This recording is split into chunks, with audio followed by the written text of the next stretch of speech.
Welcome to round one with Merfolk.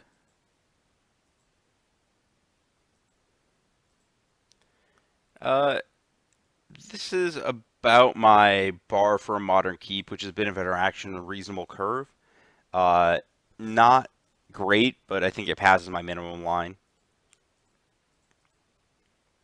And our opponent fires off a turn one Chalice for one, which is not very good against our deck. Which it has me thinking about Blood Moon and Ensnaring Bridge and Mono Red all in, but there's not a lot I can do to really change Blood Moon. But it turns out they're playing well, not Scapeshift, Red Green Titan. So the Simian Spirit Guides imply through the breach, as does the Chalice. And so here I played Mutavault under the logic I might want to attack with it next turn. Um, there was a chance I should have not done that under the logic that I could draw Curse Catcher plus Lord as my next few draw steps, but I thought that the odds of me wanting to attack there were a little higher. So we got a little bit of a decision here. Um, so my options. Uh, I can fire a Spreading Seas on a green source, which potentially cuts off a Primeval Titan, but that involves my opponent having land, Titan, and the or land, Titan, second Spirit Guide in their cards, which is a lot of cards. It's three of their four cards. I didn't really want to play around that. Also, it's just really easy for their land to just be a fetch land, and they just fetch another green source, and it doesn't matter. So I didn't want a Spreading Seas off the table. Um, I could hold up two Dismembers, but I'm really not. That plays around land through the Breach Titan. But again, that's a three-card combination, kind of off playing around that, just on principle there. And just, my opponent's hand also, like, the cards they've played so far, like turn one Chalice, turn two Farseek, doesn't necessarily indicate that their hand is, that great that they're going to fire off a Titan the next turn, in some way, shape, or form. They could have those cards in, like, maybe a Titan the next turn on 6 mana, which, that just kind of, it signals something different to me. Uh, and it doesn't signal like a strong combo hand necessarily. And also, if I just leave up two Dismembers, like, I'm not getting anywhere. Like, what am I actually doing? Um, and then conveniently, so if I play Regery, I get to attack for 3 here, and then 5 the next turn, and leave up Harbinger. So that's putting my opponent to 10. And then if I flash in Harbinger, or cast Harbinger on tap land, Spreading Seas or whatever, the attack of Regery, Adept, Harbinger, and Mutavault is 3, 3, 3, 2. So that's 11. And then we said Regery, Adept last turn is 5 more, so 16. And then 3 is 19. So I actually have lethal in 3 combats by casting the Regery, which I do so. Make my attack. And then my opponent plays land through the breach, and then I die a horrific death. Um, I like. So if I seize something, it doesn't matter. It doesn't actually cut my opponent off there. I literally have to leave up the two Dismembers or I die, which I don't think is reasonable. If I seize the Valakut, my opponent just gets two Valakuts. It only does 18 here, but like, any land kills me. That's just not good. And if any land doesn't kill me, they can, or it's even worse. Any land kills me and I lose the Regery because they just redirect one shot to that. So I take a million damage and I die. I guess I could go to 1 by chump blocking. I miscounted there. I thought I was taking 24 on that attack. 18, 24, right?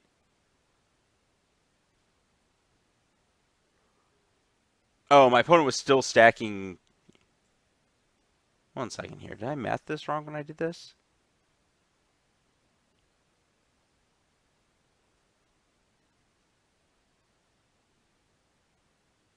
Hmm.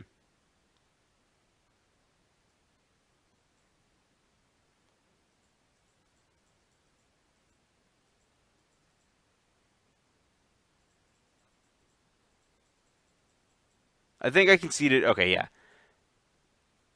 Pretty sure I just scooped mid everything. That would make sense. Just like seeing the math going on here.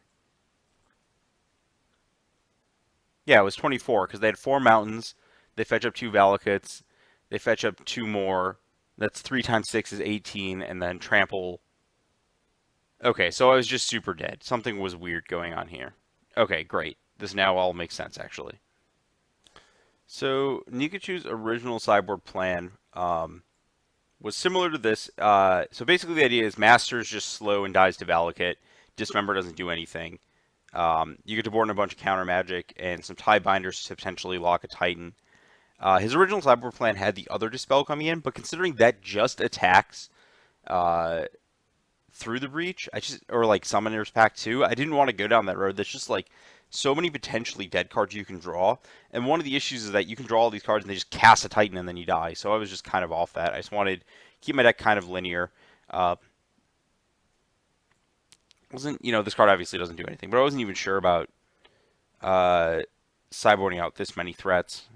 You don't want Seize Claim because it's too easy for them to break out of it with like, if they just leave up their fetch and then fetch a green source, then place a Curse Tribe Elder, you're not stopping anything. You're not getting anywhere. Once that Titan hits, you're just dead anyways. So, um, yeah, you're not really accomplishing anything. Welcome to game 2 with Merfolk against Red Green Breach Titan. This hand is fine, and our opponent opts to mulligan.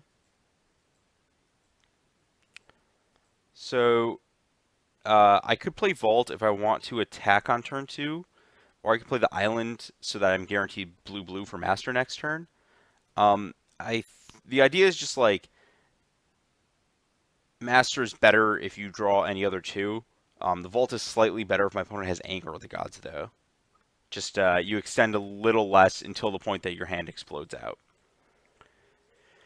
So I have the option here of either playing Master or Spreading Seas, and I opt to Spreading Seas. Just like turn 1 Glade kind of smells like a soft start with the mulligan, and there's a chance I could cut my opponent off green. Um,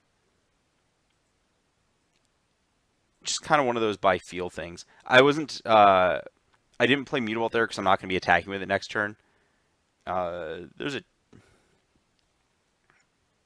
I don't think if there's a specific, like, I guess I could draw a Curse Catcher. No, I'd want to put the counter there. I have no idea what I could draw specifically that would.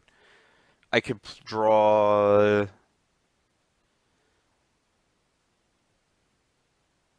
Yeah, I guess there's no reason to not play Mutavault there. Negate's pretty nice draw there, and we get our opponent. One thing worth noting, another reason Seize Claim isn't good is that you're not going to cut them off red mana, and they can just cast through the breach anyway. So who cares?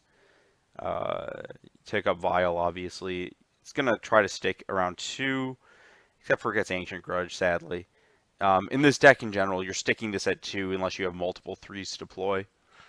I'm generally okay with this kind of line because it means that my opponent is delinearizing their deck, which should benefit me more because I need less cards to present a win condition. So I can, let's see. So I get punished for this play. I can play Vault or Cavern. If this, so next turn I can play Cavern on blue, Master on tap a land, Master on tap a land, attack with Mutavault, which is 4 damage. So it's 1, 2, 3, 4, 5 damage. And then the following attack is 17 damage. So that's lethal in 2 attacks if I get to do that.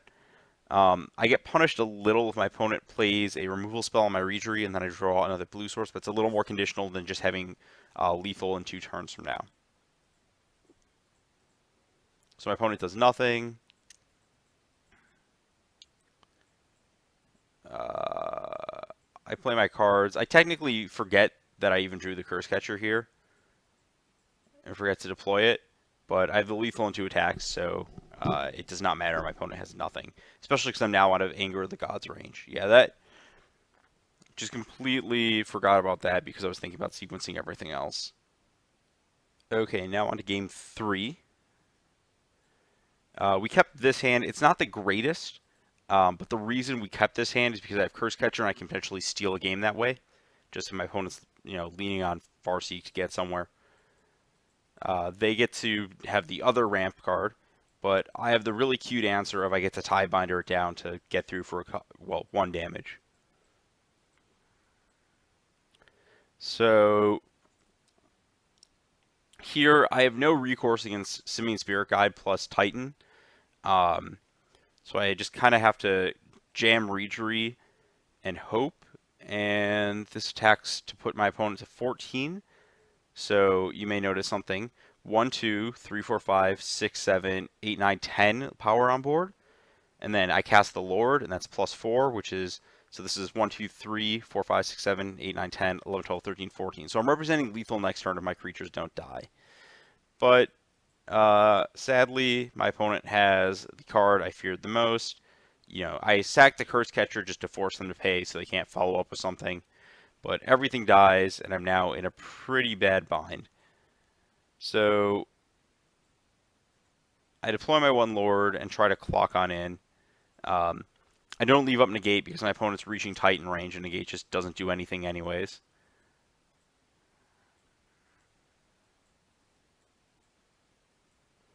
And they just play some random dorks. So this is kind of an interesting turn. So I'm going to play the other Lord. But my options are... okay, so I can animate and attack with just Mutavault or Mutavault and Lord. So if I attack with just Mutavault, my opponent obviously just blocks with Elder. And that gets they get to 4 mountains, which is getting dangerously close to them picking off my Lords. Especially because their hand doesn't look like it's doing anything. They probably just have like more lands or more ramp spells. So I don't really like that line. If I attack with Mutavault, and especially because like once they pick off 1 Lord, the Simian Spirit Guide holds off the other. If I attack with Mutavault and Lord, they can double block, no sack the Elder, kill my Lord of Atlantis, and take 4, which I then only have 5 power back, but I'm lethal with any Lord off the top, which is reasonably good. And that attack also keeps them off of the land that I was talking about, keeps them off of killing stuff.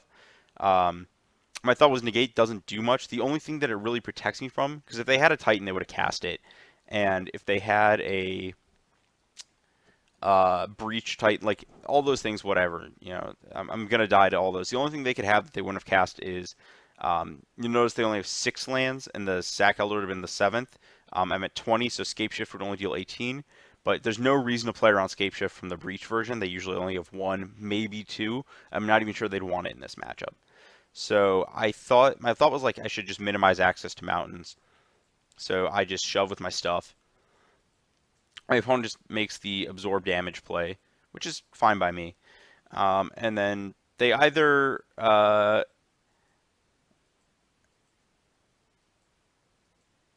they play Titan. I guess I'm confused as to why, in retrospect, they fetched first. Oh, they had a... Yeah, they had a Valakut already. There we go. Their land still... they shouldn't have fetched first. Anyways, off of that, they had a Titan off the top, or they slow rolled a Titan so that I couldn't, like, Tiebind or Major kill it or something. Because they only had 3 mountains last turn, so the Titan would not have necessarily done enough. Which might have... I mean, I don't think I play any differently because I literally have no recourse against the Titan. I did really everything I could. And died. I draw a pure blank, not even going to cast it. And I take this hit down to 3. Technically was down to 1, 2, 3, 6, 6. It would have been, so if my opponent just got 2 mountains, it would have been time to Harbinger the Spirit Guide so I don't die. But I go to 3, and then they play a ramp spell. I mean, I concede here. I'm basically dead because I can't deploy the Harbinger and escape this. Realistically, I'm just dead to any land, so Just not a good spot. I don't think there was. I mean, I scooped a little prematurely here, and I can't see what the top card is even. But I'm basically trying to think if there's anything. I could draw like a tie binder, and then my opponent draws all spells that don't get mountains, or it's like they'd have to draw like through the breach, Simian Spirit Guide, through the breach, Simian Spirit Guide, and then I also had to draw like a specific one or two of, and into like Lord, and it's just yeah, basically just dead. Um, I think that's something worth noting is that I had mentioned last week that Disdainful Stroke was a card that was kind of interesting, and that definitely solves this specific issue. Um, and it might be worth diversifying your negates so you're not just stuck in this negate flood kind of thing. I cannot imagine having the full 7 negates and dispels in this matchup, though. Yeah, I guess the odds of me drawing out of that, because I can negate the next thing they do if I rip Tidebinder, it's a little more likely than I'm advertising, but not good. I'd say I'm probably maybe 5% or less to get out of this at this point from the concession. So, yeah, I forgot about the negates because I was just like, oh, I couldn't negate the Titan. Anyways, that matchup did not feel especially great, which is kind of weird. Maybe it was just play draw dependent, um, which I could easily see just being a thing with this deck because, I had a turn 4 with this deck on the this game where I would be on the play, potentially get out. I guess it wouldn't have been under anger because my opponent would have been able to stack Elder for the 4th land to anger, but if my opponent's just like through the breaching, having a turn 4 kill on my side is just way better. Yeah, it's hard to tell, but it did not feel super exceptional. Again, in part because all the negates don't hit Primeval Titans.